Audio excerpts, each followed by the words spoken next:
Welcome to Elevate Your Games Entrepreneurs Academy, where we're going to learn about all things about building a business from the ground up. I'm your host, Mrs. Denise Parker, and I am the Managing Director of Internships and Careers for the National College Resources Foundation. I'm super excited to be here. We're going to have a wonderful conversation, and it's also leading into our Mother's Day. Mother's Day is such an important way we celebrate and honor our mothers through and through. I'm a mother myself, and I'm always trying to teach my son the best way to celebrate his life and live his life. And imparting that wisdom is what we're going to learn today, so you can give it to your young ones.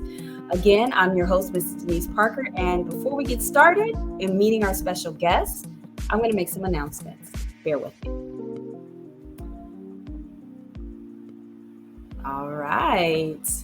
So for announcements, of course, like I said, we're honoring all mothers. Celebrating Mother's Day is a wonderful opportunity, and our Vice President, Ms. Kamala Harris, she unveiled on Tuesday, April 13th at the White House, a first ever proclamation declaring that April 11th through the 17th is Black Maternal Health Week, and announcing a $200 million budget to fund implicit bias training for healthcare providers and expansions to the Rural Maternity Obstetrics Management Strategies Program. Say that 3 times, excuse me. So we're sitting here thinking about Mother's Day and how women in health, especially mothers who are about to have a baby, what happens is when they go into the hospital, a lot of times their needs are not being met by their doctors or their hospital experts. So Kamala Harris, VP Kamala Harris, made an initiative starting in April to honor women, especially those who are having babies, to make sure that they have funding. So we want to make sure that we honor what she's done in the past and what she's doing for our future to help support the implicit bias in healthcare. Thank you. And we're also going to highlight today our LinkedIn Weekly Spotlight internship. The United States Tennis Association has a DEI intern. It's a hybrid opportunity, so it's both in person in Orlando, Florida, and also virtual. The internship is running from June 12th to August 10th. Now, I always share with you a LinkedIn Weekly Spotlight because guess what? These internships come to me 30 times a day. Literally, I get a stack of them that come through my email box. So I want to share some ones that are really interesting. So United States Tennis Association is a great one. Their selection criteria is as following: working with diversity and inclusion teams on projects aligned with our people, communities, and partners' strategic pillars, including the U.S. Open activation planning. Ooh, that's huge. You get to work with all the tennis superstars and the people who are planning that huge event. You can assist with diversity and inclusion strategy and initiatives for engagement, communications, and strategic partnerships and analytics. Candidates should have a strong interest in a career related to diversity, equity, inclusion. There is no housing provided, so if you live in the Orlando, Florida area, this is an amazing opportunity for you. If you don't, you will have to have your own housing provided, and make sure you have transportation, because I'm pretty sure you're gonna have to do a lot of ripping and running. Here's the QR code, scan to apply. It's going to link to the internship on LinkedIn, and then you can research it further on. For our HBCU fun fact, Spelman College is not only helping increase the amount of Black students entering into STEM fields, but also increasing the low amount of women in STEM. They offer a variety of STEM-specific scholarships, including a completely free program called Women in STEM Summer Bridge Accelerator, to give incoming students extra preparation and support for their upcoming college careers. The 6-week program includes for credit classes as well as research opportunities and college prep activities. Spelman College is one of the most forthright, amazing institutions of HBCUs. I wanted to go there. I didn't have a chance to go there, but it was, as you can see on their seal, it's founded in 1881, a wonderful institution right there in Atlanta, Georgia. And if you guys are looking for more existing opportunities, our upcoming NCRF presents a virtual internship and careers recruitment opportunity. This is not just for college students, it's also for high school grads and graduate students, or people who are looking to reinvent their life and their career. We're gonna host it virtually on June 1st. The time is going to be from 12 p.m. to 2 p.m. If you're excited about this opportunity, you can scan that QR code and register, or you can upload your resume upload your resume so that you can have opportunities to meet recruiters and get your resume in front of some amazing companies. You can hear directly from the recruiters what opportunities are available in many different industries, and also receive key resume and interview tips from experts that will develop you professionally. Again, this is one of our virtual events. It's hosted by us, NCRF, and I'm super excited. You'll see me again, and we're going to be talking about it June 1st from 12 to 2. Also, we're having a third annual NCRF Summer Golf Classic. It's going to be held on June 23rd in 2023. Of course, this year is blasting by at the Lakewood Country Club and Tennis Center located in Lakewood, California. The address is right there on the screen. If you're interested, you can scan that QR code to register and or donate for the cause. This is our fundraiser that we have. We have 2 fundraisers a year. We host a gala in December, and we also host this NCRF Summer Golf Classic. This is an amazing opportunity to network with people in the business community and some of our donors, and also see the cause that we're doing. We're trying to raise awareness and to provide opportunities to do that. This is a good way to do it. You can also call us on our phone number. There, it's located right there on the flyer, 909-396-0151, to find out more information in detail. Thank you. We are also hiring. National College Resources Foundation has been hiring ongoing for our movement enrichment program located in the San Diego territory, where you're going to be working with students who are in that system where it's the juvenile court schools. And if you're 18 and up and you want to work with kids or young people 18 and under and want to help stop the pipeline from school to prison, this is a great opportunity to sharpen your skills of mentoring, social emotional support.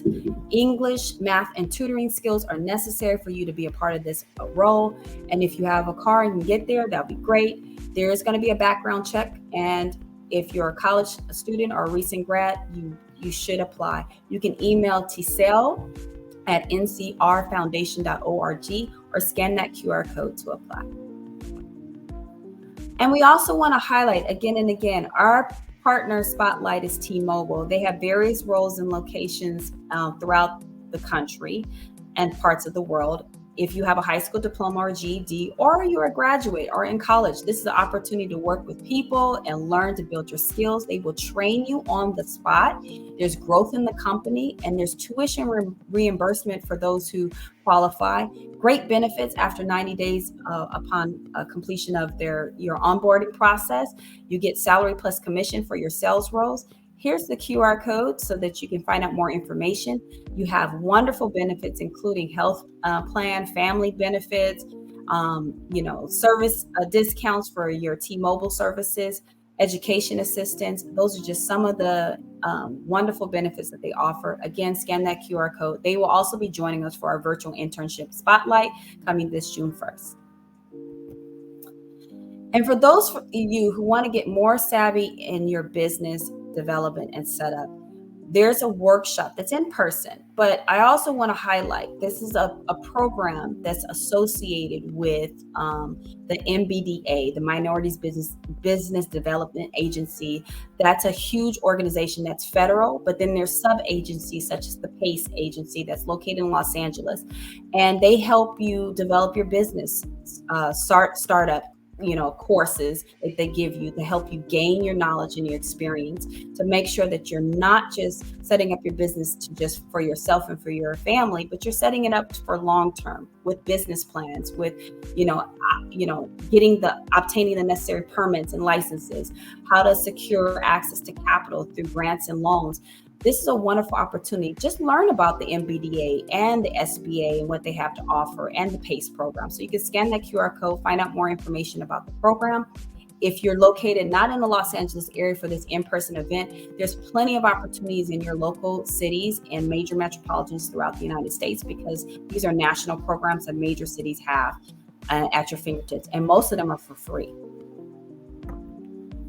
If you're 16 and older and you have want to start a new career or jumpstart a career in technology, there are awesome opportunities, and if you can enroll in these programs in cybersecurity, digital marketing, IT specialist, help desk. If you are looking to make up to 6 figures, and you can start at 16 years old in the training process, and it's a skilled work. You're learning a skilled work. A help desk is a great way to learn that. The Nevada Help Desk is offering tech support services and training. If you scan that QR code, you can find out more information. For those who qualify, you're covering your tuition. On My Own is hiring. There are positions throughout Los Angeles County. If you want to help, assist, and work with people who are intellectually disabled, and some of the duties that you'll be helping with is assisting your clients with communication, budgeting, safety, home maintenance, health, medical appointments, nutrition, physical fitness, and community safety awareness. You're going to be working directly with individuals. You'll get trained to work with them, and you can also learn better ways to help people who sometimes get overlooked with opportunities because they are disabled. If you want to work in this space, it's a great opportunity. Scan that QR code to apply. You must be a high school graduate, and also college grads are really, this is if you're interested in working in social work, psychology, social, or any type of social services, then this is a great opportunity for you. Multilingual, that's a plus. You can speak more than one language. High school opportunity. If you want to jumpstart your healthcare career, receive career coaching, learn healthcare basics, mock clinical procedures, a CPR and first aid training. Atlanta, or if you're in Atlanta in person, this is an excellent opportunity to join this wonderful 6-week training course. It's from June to July, and it's happening at the location on the screen in Lawrenceville, Georgia. Scan that QR code. It's a boot camp if you want to join in the healthcare profession. Learn what are your skills that you need to obtain to become a healthcare practitioner, and how to understand the different areas of healthcare. This is an excellent opportunity. Dr. Patrice Little leads these workshops, and she's amazing and very personable in helping people to find their pathway in the healthcare field. And again, you must follow us, National College Resources Foundation, on NCRF TV, which is this wonderful program here, our LinkedIn page, Facebook, YouTube channel, Instagram, and Twitter. You can also like us and follow us on our individual social media platforms that we have on NCRF, the Black College Expo, the Latino College Expo, and our STEAM Expos. www.thecollegeexpo.org to find out more information about our programs, resources, and services. Thank you very much for all our announcements. Welcome to the show. Are we ready to get started? I'm super excited to invite our new guest. Well, she's not new in the sense of you haven't seen her before. She was in one of our past Elevate Your Game. She was talking about careers in technology. But today I'm inviting her on because she's a mother, and she understands what it takes to get out there and change your young person's life and make a difference, especially in career fields that, hey, people may not look like you when you're traveling up those ranks. And she gives opportunities for young people to find their pathway, to get the coaching that they need, to understand that they do matter, and how they contribute to technology is going to make a difference for the future of our country and the world. So I would like to invite our special guest. Are you ready? Thumbs up. Yay! Miss Shauna Curran, how are you? Hey, I'm good. Good. How are you? Yes. Tell me a little bit about why you're here and just what brought you on. Yeah, you did mention talking about, being a mother. And one of the things that you had mentioned that had me really interested in coming on was talking about how you prepare your kids for these careers in tech and things like that. And it's interesting because I have a young son, he's 11, and he is actually very artistic and very creative. And one of the biggest myths is that, that doesn't mesh with being in the tech field, but it can, and it absolutely does. And so for him, I both, encourage him with his artwork always. I always support it and everything like that. I'm always connecting the dots, and I'm always finding out, you can use this. You could use this to do architecture. You could do this to do coding. You could take these pictures that you're doing and do animations, right? There's all kinds of ways that you can apply it to tech, and thinking about just what my experience in tech has been over the many years I've been in this industry and how it relates to the way we talk to our kids, the way we relate this information to them, and even the people who I work with in my day to day job through my Learn to Code program. It does the same thing. It's not just about, the coding. It's about there's a way to think about these things. There's a way to approach these problems that are just going to follow you and help you throughout your career. And it's hard to actually get our young people, our kids, our blood, the ones that we are taking care of on a daily basis, to understand that everything you do in school, there's going to be outcomes that you can't control when you leave school. But the things that you can gain now from the knowledge that you have, it's going to change your life. Sometimes they can hear us, sometimes they can hear others. Right. And a lot of times they don't know people in the fields that they're striving to obtain. Right. In technology, you're a woman in tech. And our conversation is talking about mothers in tech as building a business and trying to create this space. What is it like for you to be a trailblazer for yourself and your community? And now you're trailblazing for your children. And I believe you told me you have grandchildren. I do. I have a grandbaby. I do. You look young. You're too young. You too young. Thank you. I will take it. Yes, I love my grandbaby is 2. And I will tell you that it's actually it's both humbling and exhilarating when I find those opportunities to lay some groundwork for the little ones in my life, right? Now I have an older daughter who is, she's older, she's out there, she's doing her thing. For her to see me doing this work, Yeah. it feels good to be that example, to show her that it's not easy. There's ups, there's downs. You never do any of these kinds of things alone.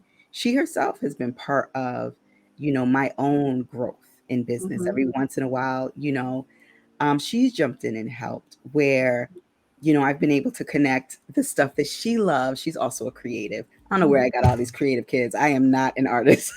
They just are. Right. But she's come in and she's helped, and she's done some digital marketing design for me or things like that. And so to be an example, and every once in a while she'll make a comment, which I know she's not really thinking about, but she'll make a comment of just kind of something along the lines of, hey, I saw you do it, so I feel like I could do this too, or I feel like I could really try this too. And it's exhilarating. It is so exciting, but it gets humbling too, because it's like, you don't set out to do these kinds of things. You're just doing your work. You're just trying to do good. And to know that people, your little ones, even your grown kids, are always watching you, and they're learning and they're getting things out of it. The fun part comes from all the discovery of the connecting of the dots that I can do with the simplest of things, playing with my granddaughter and knowing that it does not have to be all dolls and all paper, Right. all lace. She loves all of that, but we always throw in some extra stuff. She likes mechanics. She likes how things work, right? So we can both have the dollhouse, and we can talk about the structure of the dollhouse. Why is this working? Why is this not falling down? Things like that. And it's every time I find some way to connect, it is so exciting and fun, and I enjoy it thoroughly. I love it. I love it. The best thing about it is that you're controlling your young people's environment. You're trying to show different ways that they can actually grow and expand their life. And the most important thing is that you're seeing their development from start to finish. Mm. And you're part of that. You're contributing to that. What do you say to young people and your own cohorts that you developed Mm. whose parents don't understand the world, Mm. but they're pushing them into it, Right. into coding, into science careers, into technology, into mathematic based careers, because that's the key words that are out there that are keep coming up and around. You need to get your kids in STEM. You need to get your kids in these programs, but they are still behind in how they apply it to their own lives, Mm-hmm. and they haven't set up those environments in their home to Mm-hmm. support their education and growth, because maybe they don't have the resources, maybe they don't know what to do. Right. How do Right. you handle dealing with your parents, and in relationship to the students, the young people that you're working with, as a parent yourself? Yeah, I mean, I feel like, and to be fair, I work with all ages. So, when I work with younger folks, it's interesting because even when I work with older people, they themselves have kids, right? And they Right. themselves are trying to figure out, how do I not put the wrong kind of pressure on my kids as well, right? Mm-hmm. One of the most, I think, difficult things to deal with parents is especially when you're young, is that, a parent will be, they're coming from a place of love. They really are. They are doing what they believe is best for you, even if you aren't quite there, or you aren't quite, ready, or things like that. One of Mm-hmm. the best ways to communicate with your parents to show that you are on a path that is going to be one that will be lucrative, even as you try to explore the things outside or around it, is to connect the dots for them, right? So I've had someone who came into my program, super creative, but her parents wanted her to do the software development, like the deep coding, back end, really hard stuff, software development. But she found a nice middle ground where she could do the thing that she liked to do, but in a way that was lucrative, where her family could see, oh, this is how you've connected those dots. This is how you are still in tech, even though it's not necessarily the way we thought you should be in tech, but Right. it's still there. And she's able to connect those dots for them, to show them how that goes. And it's also like, to say there are all these different paths.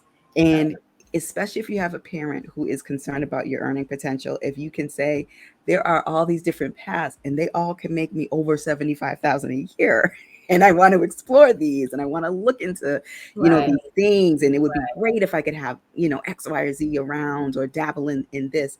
That helps kind of move the conversation along and gives you a little more room to Right. explore, to play around and really find your niche in the industry, because you don't have to be doing math No. per se to be in this field, Right. and you And can that's take. the intimidating piece. Not every young person understands what it takes to actually make it in certain careers, and they get stuck on one process. They get stuck on one course that they learned in school, and then their teachers telling, because you didn't pass this, Mhm. there's no place for you here, because and they don't understand the next steps. They don't know the different variations of what a career in STEM looks like. You Right. could be in marketing in STEM. You can be in, you could be in so many different areas. You could just be in education. You could be in HR in STEM, and Mhm. not even realize that you're still contributing to the factor, Right. but doing it from a different perspective, so that Right. you always have a job, because it's a career that continues to grow and develop as the world is growing in technology. That's right. That's Why right. did you start this company? And the name of your company, let's go over that. Like, you have this, it looks like an acronym, but it's not. It's just a shortened word. So tell Yeah. me your company, Yeah. and why did you start it? Because this is the Entrepreneurs Academy, and it's mothers, the business of technology. Why did Yes. you start your company? I started it based on my own experience in tech. I spent a lot of time as the only person in the room who looked like me. And the interesting thing is, how I discovered the importance of diversity and inclusion in tech. It was through my own leadership opportunities in tech.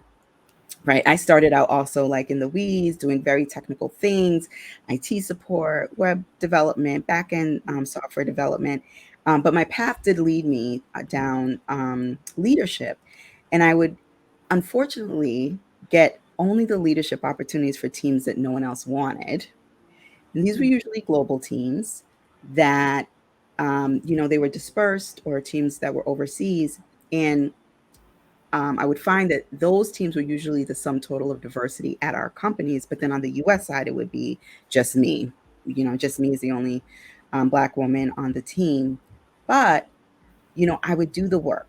I would work with the company to get over their bias, their assumptions about competency or language barriers. And I would do the work with the teams themselves to help them understand you have a voice, you can be at the table, you have something to say. And finding that once these two groups got through that, the innovation and the problem solving, it would just go through the roof and I'd be Right. scrambling to catch up. So I could see firsthand what the benefit of having these diverse minds in tech really looks like. Right. And then also having to deal with, but yet here I sit, the only Black woman in the room. I have to get these companies to figure this out. I have to do all this work to make it really happen. And I came to a place of I want to do this work from the outside in. Then maybe I can get more people impacted. They can go into their respective companies, and put down those roots, Right. stay and really help to change the environments and things like that. And so that was my goal, not just get people in, but how can we also acknowledge and address the fact that you are going to go into a space Right. that, while exciting and fun and lucrative, you are also going to be very underrepresented. But here's how you handle it. Here's how you manage it. And that's how you can put down those roots and stay in these fields. So that's really the purpose of it. Get more diversity in there, but not in and out, not on a rotating door. I wanted people to get in there and to really stay. So how did it start? Like, what was I hear the starting point for yourself, but what was it that you said, okay, how I'm going to put this together and create a program that's going to onboard in a very strategic way? Like, because you're creating solutions to existing problems for those people who are minorities or people who are young and they can't figure out how to knock on that door. Yep. Yep. That's And right. they're intimidated by the interview process because it's different levels to the interview process, especially if it's more technical and you have to code in, like, on the spot, like on the whiteboard. Mm-hmm. Like, some of those things can be intimidating. So what was it for you to, like, say, okay, this is what I went through and now let me create a program that, Right. like, what was that first group looking like? Yeah. You Grab. know what? That was the right way to frame it too, because it changes, right? I think here's we get into the nitty-gritty of entrepreneurship in general. And when you're really trying to get out there and start something, it doesn't always it doesn't always start right where you think it's going to start. It doesn't always go the path that you think it's going to go. I actually initially, when I set out to do this, I wanted to have, this diversity in tech, and I focused really heavily on the coding bit, like the hard skill, the learning to code. And what I noticed is that in that first group, there were women who had never coded before, but there were some who actually had just went through a boot camp. And I was like, so then why are you here? This is a learn to code program. How come you're sitting in this group if you already did all the thing? But what they express and what I came to understand was that yes, they did the boot camp, but in that boot camp, they were still code switching. They were still the only woman in the room. People didn't want to work with them for their group projects. When they did get on group projects, they weren't listened to or they were ignored. They got through it, but they didn't feel like it was a positive experience and they didn't feel like they felt really good, like they could actually take this and do something in a job. And that was what made me realize, oh, okay, I really do have to focus I have to put more centering on this additional layer that is just missing. Mm-hmm. And so what ultimately happens is we are extremely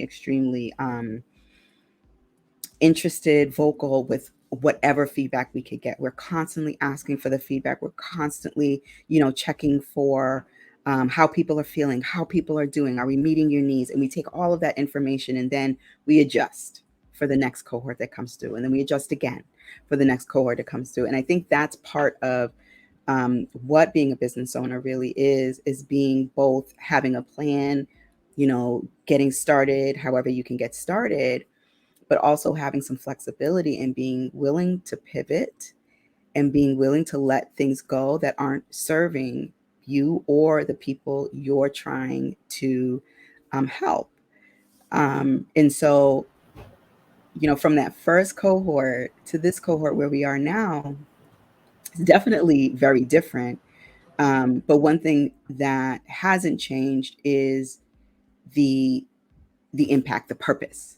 We're still out trying to bring more diversity into tech, and the how we go about it, how we do it. That may change and adjust as we get to know and figure out what people want and need.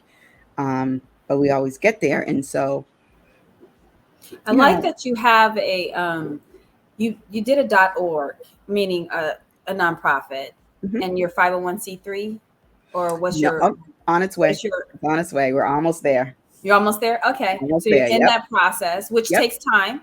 Takes It time. takes Yep. time for clearance because you have to hit so many different Exactly. milestones in order for you guys to get approval. Right. What is it like to actually, why is it for you to go into the nonprofit as opposed to just doing it for I mean, all businesses are have some for profit, but what I'm saying is, what is it for you to want to provide services through community, and like, why is that your why? So I actually have two sides to this coin. So I do have a for-profit arm, and that is more for consulting work and to give the women who've come through our program opportunities to have more projects that they can practice and put under their belt, right?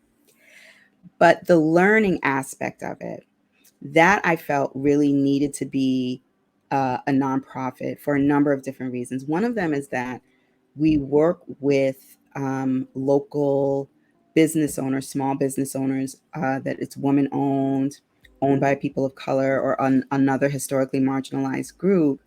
And those businesses give us those projects that the people who come through the program work on. This help so we can help with the economic development in our communities this way. These businesses may not have the capital to have an organization or a software development consulting firm come in and build them a new website or build them a new database backend, thing that they have to do. And so it serves all these different purposes. It has all these different layers.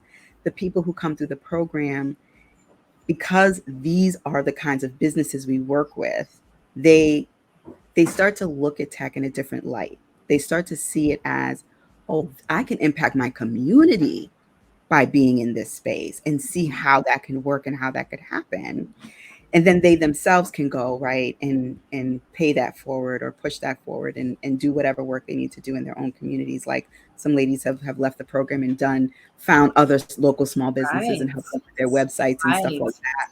So It that's why. sounds like your company, your organization has already inspired the next generation to do the Yeah. work, pass the baton. And Yes. that's all about the community. That's, you know, each one teach one. Once you get the Yes. information, what is it that the information is doing to you, and how can you do it to somebody else so that they don't have to hit their head and walk through closed door, walk and knock on closed doors. They can just kind of just get guided in and get Yeah. pathwayed in.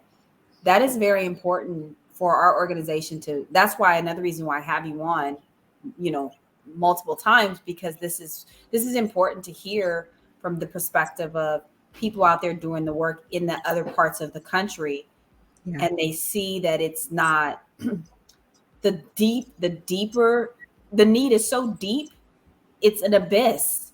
It's like Yes. every time you meet a young person, you ask them, every time I teach a seminar and I meet a young person and I ask them how many people know what AI stands for, they'll say artificial intelligence. Mm-hmm. How many people are pursuing careers in AI?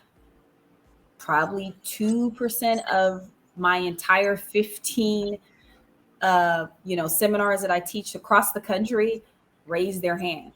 Wow. And AI and machine learning has Yeah. transitioned and will continue to change how the job sector is going to let people in. That's right. And these conversations are very real when it comes to college and making decisions in computer science, or Mm-hmm. going into the industry on just a general pathway. Mm-hmm. Now you're getting real. Are you going to have a career when you graduate? Mm. Or are you just trying to work for a coveted position at a Google or a major player who's now letting go a lot of people because Yeah. AI and machine learning can do the job and you can just manage from afar and we don't need you. Mm-hmm. Mm-hmm. So what is this like for you to like have these real talks with young people on the for the personal side of making sure that they get committed to a program and to Yeah. stay focused, Yeah. Yeah. but also on the business side that you're meeting the mark and you are hitting your milestones so that you can actually have goals that Mm. are going to bring you, rewards, both financially and, impact within your the people that you're trying to impact, the diverse people that you're trying to get on. Mm. So trying to get folks to kind of, stick with the program or find that program. Um, it starts with what interests them, Mm-hmm. and then we can go from there. And then we can start to apply these things, these new potential differentiators, and how it can help them with their careers. I'll go back even to the creatives. Right. You can actually create art with um, the same language that is also used for like data analysis and Right. machine learning and things like that. And so connecting something like that with something that someone loves means that they can now be exposed to a certain skill or a certain language that I know is going to help them get that leg up when they move forward. Right. Right. And it's like that with a lot of things. Sometimes people will be like, I have no interest in that. It is not fun for me. It's like, that's all right, that's cool. But did you know you could also use it to, insert whatever they love here. And then they start to perk up like, okay, oh wait. Maybe I can, do this or pick this up and things like that. And that's fun. I do really enjoy helping people to find that, because that's what you Mm-hmm. need. You need that little thing that's going to differentiate you from the pack. And like you said, AI is absolutely one of those things. Absolutely one of those things. And it's very easy to get distracted with the different opportunities that they have in tech, Mm. and then you get lost, or you do some type of program, and then you think you can't pivot. Oh no, you can always. There are so many people in tech. If you ask them how they got to where they are, how they got to be in that role, Right. very rarely are you going to get a clear, like, I did A, B, C, D, and then I made my dream job. Always there's like, well, I started over here. I like this piece of it. Wasn't that I went over here? It's a winding road. It's a fun road. You're exploring. It's great, but you can absolutely pivot. And there's, because of the way technology is, everything is connected too. There's always some piece that connects to something else that can help you make that pivot into, whatever you're trying to figure out when you're trying to figure out what you like and what you want to do. Please don't ever let your maybe you thought you lost time, or maybe you committed to this program, now you don't want to do it. Don't let that ever stop you from finding the next thing in tech. You can still be in there for sure. I love it. I love like that how you're really motherly. Like we're talking about well, your mother. I am. I am. And I always pivot to like, don't you do You it. probably people probably call you like they feel like you're like an extension of their mom or just like a mom to them. And that Yeah. is when you're educating young people, and especially in places where they never thought that they can grow and go, you're Yes. gonna have to be a lot of mothering Yep.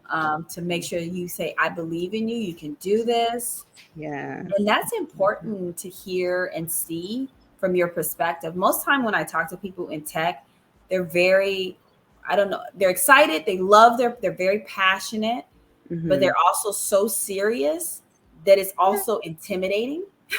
Yep. Can be. Absolutely. And I know this, which is probably why I lean into, this aspect of my personality when I am working with these young folks and things like that. Um, a lot of folks in tech can be that. They can be serious or not as warm. They don't warm up right away, kind of a thing. Um, but it's not, once you understand that there aren't really the level and the height of barriers you think there are to coming into the industry, Right, that's when things start opening up. right. When you come across and someone you might feel that, standoffishness, you may think, oh, wow, maybe this space isn't for me. Maybe, I didn't say the right thing, or I'm not sharp enough to really understand. That is something that's in your head, and you have to work your way out. And so even as much as I am very nurturing, and I'm very supportive, but I am also very much of the mind of, sometimes we need some real talk. Right. Sometimes we need some tough love to say, no, we're not doing that. We're not apologizing for asking questions. We're not talking to ourselves this way and saying we can't do this, or we don't deserve this, or we shouldn't be here. We don't do that. That's not what's happening. That's no And I good. love that. That's because again, it's that nurturing side and to make sure you want your students in within your program to go all the way Yep. and to rediscover who they are, whether they have these particular strengths that overshine some of their weaknesses, and then help them to develop their skills enough so that those weaknesses don't look weak anymore. You're actually, no, you're part of a team. So where you're the weakest link, that other person on the team can actually help you develop where you're, you know, learning those skill sets is sounds like what you're doing and teaching and creating that community and that safe haven so Yes. that those thoughts that they had in the high school classrooms and the college classrooms that they were afraid to raise their hand because they didn't want to feel kind of, you know, awkward. Yep. They are here in a space where everybody's asking and learning from that place where it's learning from a new space, unfamiliar kind of, it's not going to be easy, but we can all work together to get you there. Yeah. I love Absolutely. that. I love that. That's a beautiful business to have and to pass down to your children and your children's children. Yeah. I Um, tell you. you think that they're going to carry on your legacy on? I I think I think they will carry on the legacy of doing work that has a good social impact, Right. whatever that looks like. So they may not pick this up and run with it, but my hope is that they will always do some kind of good work that'll help us, help the community, help move everybody forward. And that's. But you do have some Really other matters. babies. You have some I other babies. You got do. your They're all student my babies. babies. I got nieces. Yeah, nephews out here. Yes. So Yes, and you have your students who, like you said, they want to come back and learn the skills to actually yeah, implement their own yeah, cohorts and programs because they've been yeah, so impacted by the change. yeah, Very interesting business. I love the education component and the compassion that you have to serve your community and to raise up the next generation to create more diverse leaders. The truth is you can't check a box in diversity anymore. You got to really go in and get to know and build them up to bring them on. That's the key way of being a diversity leader. You can't just do it in a way where you just put a job posting up. Yep. You got to get in there and roll up your sleeves and say, look, I hear you. I see you. Let me ask me questions so I can help you get there. That's right. Absolutely. I have seen it time and again where there's too much focus on checking that box.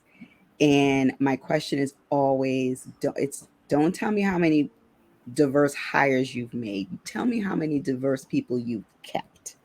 That will let me know how you're truly doing with this work, because it is work, and it's not good enough to just simply hire. I have seen other women of color come through and turn right back around and go back out because of The just culture, not the culture, yeah, not the being treated culture in well. tech.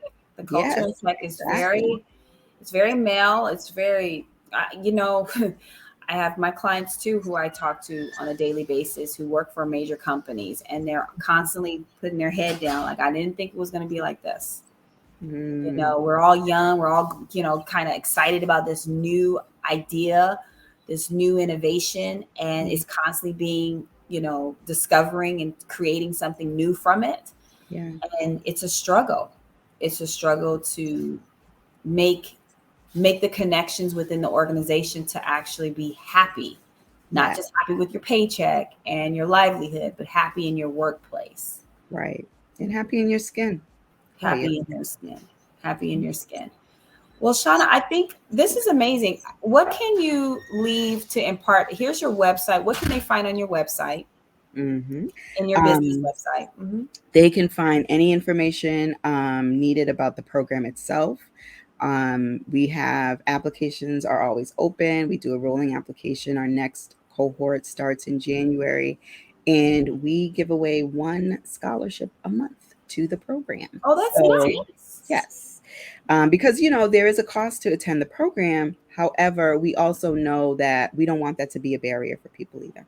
So, for every five participants who pay fully for the program, we give away one scholarship. So each month um, whoever has applied, we award one, so that the opportunity is there.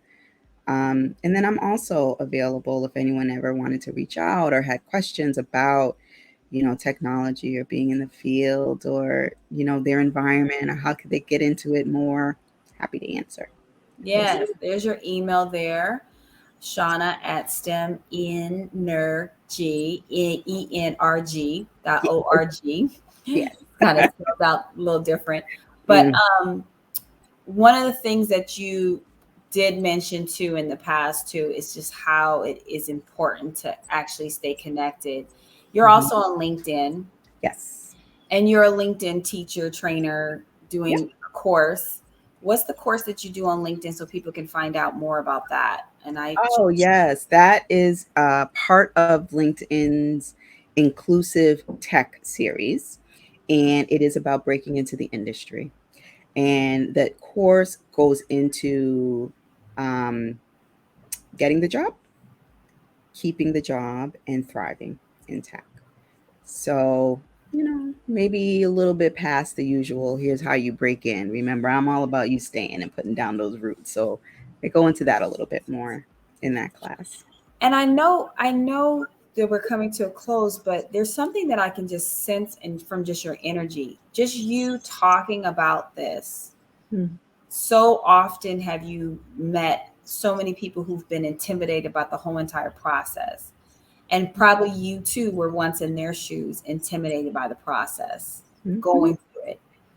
But mhm. now that you are successfully providing good services, resources, and education, and you're reiterating all those different things over and over again, which you constantly had to, give those, affirmations to yourself, and you're doing it in many different levels. How has that changed your, outlook on your experience now, as opposed to not doing this, not starting this business, not going into this, just staying working, going home, and that's it. It's me, find me Yeah. all day. Yeah. Wow. when I think back to where my head was at when I first entered tech and how often I fought with this idea that I did not belong here, or it would take any day now, these people are going to figure it out and just fire me, to today. And it's interesting because the the situation that caused me to leave and start this business was running into a situation where I was being, I was not being treated well. I was being, there was a lot of bias in this mistreatment. It was very uncomfortable. It was very hurtful. It was very difficult. But I realized in that moment that, interestingly, for the first time, I wasn't internalizing any of it. I had finally got myself to this place of well and truly knowing to my core what I offered, what my value was, what I could do. And nothing this person said was going to change that, which it was new for me. This was different for me. Earlier in my career, someone would say something and I would automatically just, make the adjustment. If they said I didn't have enough schooling, I went and I got my master's degree. If they said I didn't have enough experience with large companies, that's what I went and I did next.